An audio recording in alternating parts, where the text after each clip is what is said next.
Hats. Hats. Hats. Hats. Hats. Let's go, baby! All right, first topic of the day. Elephant in the room here. Wait a second. I'll just say it. I will forever neglect my bodily instincts then if that was the elephant in the room. Are we talking about the same thing? I was talking about some so-called NFL quarterback. Wrong thing. Forget I said that. The recent Super Bowl champion who didn't do anything and still won a championship. Ray Lewis? Oh, no, he murdered someone. No, he murdered someone. No, what's that? The guy who's like a 39-year-old quarterback and he didn't do anything to win the Super Bowl. Tom Brady.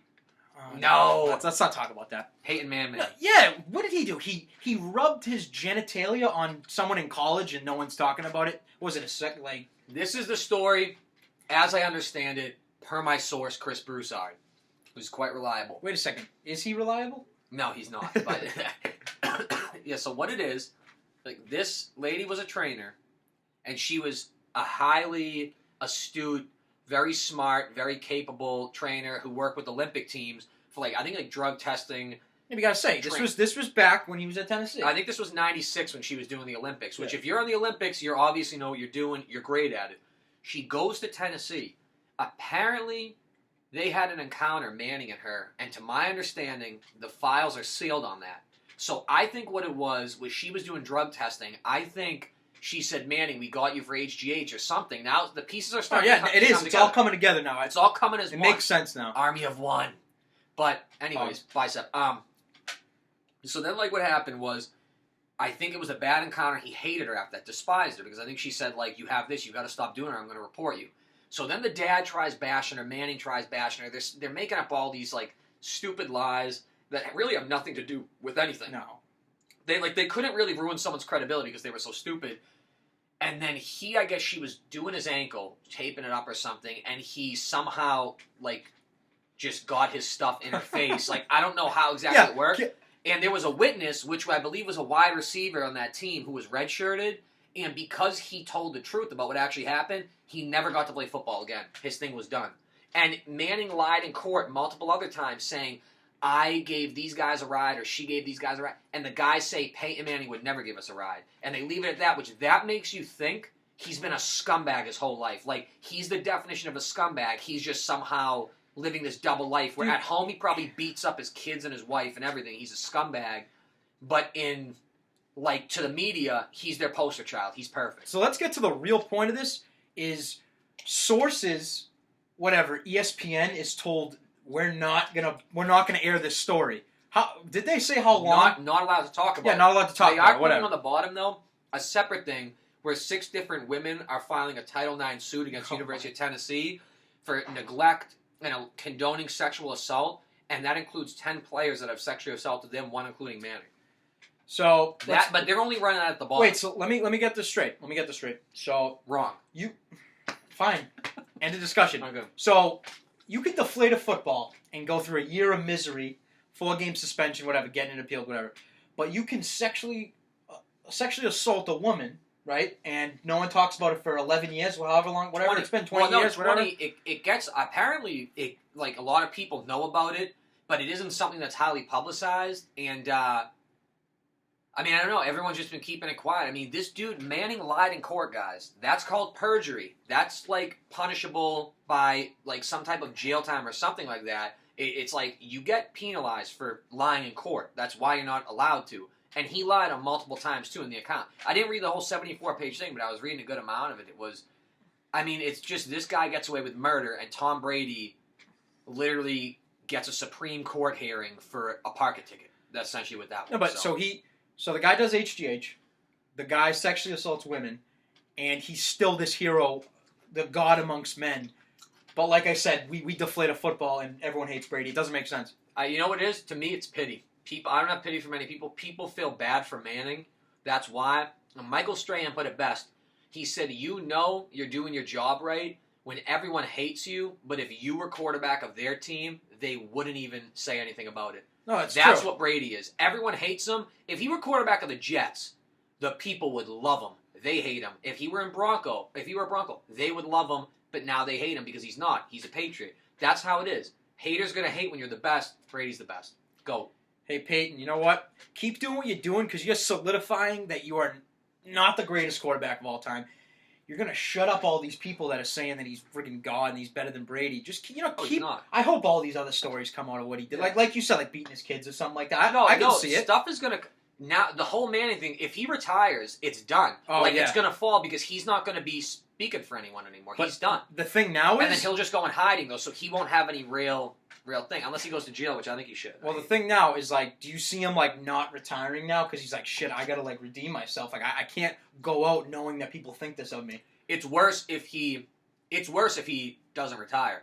Because this is going to keep building regardless if he plays or not. At least if he doesn't play, he can go into hiding in one of his private homes in like Mississippi or Tennessee with like 10-foot moats around it and alligator, whatever they do down there in Mississippi. You know? Hey, Peyton, keep your junk to yourself, you bum. Freak. All right, final segment of the day. We're going to switch up something new here. New segment called Newt FTG for the gym.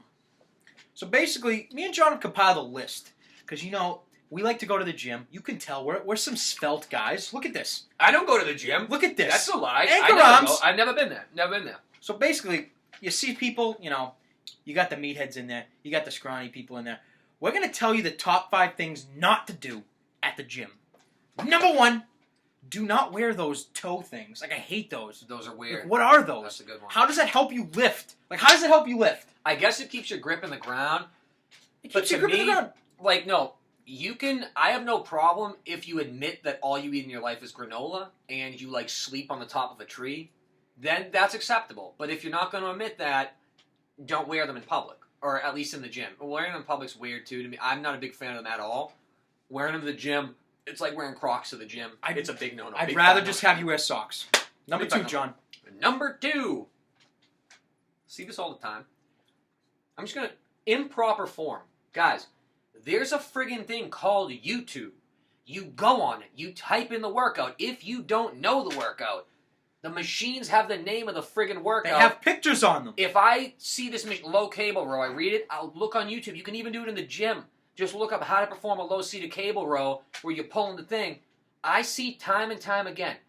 These kids are going to snap their backs. They do this. And their back looks gross. It looks like spina bifida is like happening. It's like watching their spine just curve and just diseases like spina bifida kick in as you're watching them work out. It's gross. I see it with every workout. Like bench, like if no one ever wants to come down. I see it with all that stuff. Just take out your damn phone. You look it up. It's not hard. And if you're not going to want to look it up, then good, get hurt. That's the lesson you need. Good, that's what you need. Basically, number 3. No, wait a second. So, okay, wow, wow. So the lesson is, if you don't know a workout, either don't do it or look it up so you don't kill yourself, or someone take an embarrassing video of you doing. I don't even know. I've seen a guy. I've seen those, yeah. I've seen a guy like he's doing like a neck exercise on like a chest work, like a machine. It doesn't even make sense. I've seen those, yeah. It's stupid. Number 3.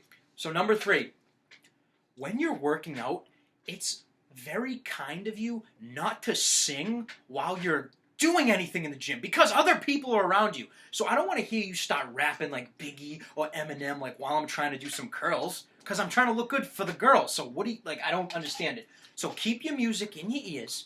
You don't need to not wear headphones and let it just the music come out of your phone. Like that's unnecessary. It's unnecessary. Let us bring work earbuds out. or listen to whatever crap music the gym is playing. Hey, number 4. Number 4. This all I just forgot it. Holding the thinking, calculating. I got it. If you're gonna grunt, you better be using the heaviest friggin' dumbbells in the gym. If you're even going to. I can understand like the occasional like, yeah, but. The amount of times I've seen kids like curling 30s or benching like 50s, going like, nope, 19, 18. That looks so sad and pathetic. Are you doing it for attention? I can't put it into words, and if you're doing it for attention, my grandma benches the 80s on flat, so doing the 50s is garbage. It's garbage. That's what it is. Don't grunt unless you're big, like me, and I don't even grunt. Or if you're just slinging it. If you're like throwing the 110s on like incline, dude. Oh, that's respectable. Let it out. Like, yeah, no one's gonna. You're a savage if you do that. If you have the 5s and you're like, yo, give me lift off now, quickly, with like friggin' noodle arms, no, forget about it. That's my number 5. Let's go. Number 5, and I think this might be the most important one to gym etiquette. Let's talk about gym apparel for a little bit. Mm-hmm. I don't like... Listen, automatically you come in and I see you in jeans, I'm going to kick you out of the gym. I swear to God. Or polos. People do polos with the thing I pop. don't get it. When you go to the gym, you wear 3 things. You either wear a cutoff, you either wear a long sleeve, or you wear a short sleeve. That is it. Nothing else. You better wear the right shoes. I've seen people come in dress shoes, my friend. Dress shoes. You're coming from a corporate job, and the guy's wearing dress shoes, trying to bench press. Like, yeah, I understand you don't need the right shoes to bench press. It's gym etiquette. Yeah, don't wear, like, oh God, the one I can't stand is, the one I kind of let them do is, like, if they wear, like, cargo shorts, it's like... It's still short, so I guess it counts. It's, like, in limbo. It's like, it's cargo shorts, wear some actual shorts, but I guess, like, if Rich Piana wears them, go ahead and do it. Yeah, I guess that's what people follow, man. But... dude, the amount of kids I see coming in polos with the thing popped, no. Like, dude, that it's a enraged trend me. now. I don't know why. I want to take them and just say, like, dude, like, I will give you, I have, like, 20 cutoffs. I'll give you one. Yeah. Take one and just, like, thank me later when people aren't, like, making fun of you because you're wearing a popped collar Ralph Lauren polo, which costs you, like, $60. There's no reason to bring it to the gym and get it all No Ralph dirty. Cifarettos in here. No, we're not doing that. And another thing about cutoffs. I love cutoffs, don't get me wrong. I love a nice cutoff. Don't overdo it. If I see your nips, I swear to God I'm going to give you a purple nerve.